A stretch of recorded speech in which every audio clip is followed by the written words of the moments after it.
is wholesaling and doing assignments the same thing? You know, practically speaking, Corey, those are the same thing. Wholesaling is the notion of whether you're in real estate or whether you're in selling cans of tomato soup.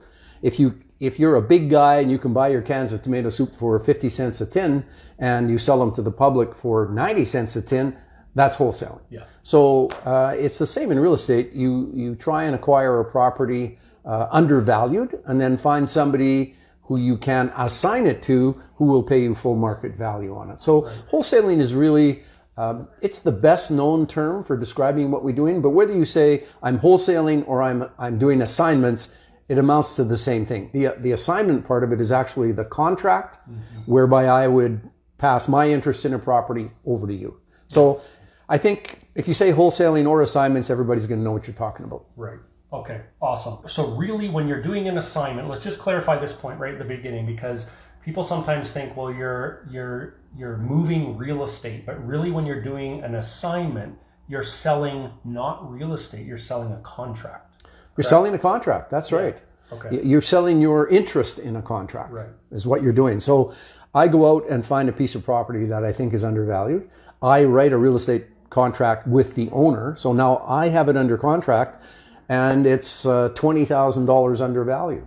So what I need to do now, if I don't want to actually close on that property myself, is I need to find someone to buy the contract from me. Right. And if you're the person who wants to buy, I can assign my interest in the contract that I have to you for an assignment fee.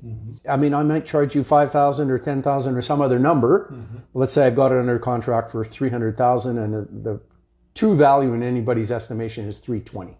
So I assign my contract to you. You are now the person who's going to actually close on the deal, and I get paid some money for selling you the contract. Right. You're going to so I'm still going to buy that property for $300,000. I might give you $5,000 as an assignment fee or $10,000 as an assignment fee. I'm still getting the property technically under market value in that scenario. Sure. You're making some money. I'm getting a great property. Everybody's happy. That's right. If you've bought that, if that property's worth $320,000 and you pay me $5,000 or $10,000, then yeah, the seller who couldn't sell his property somehow is happy because he's sold.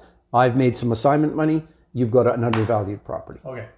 Awesome. So that's really what the strategy is all about, guys. It's taking, so sometimes what happens with us as investors is we get a really, really good property on contract. We get it signed up. We get the seller to agree. We've negotiated a really good deal.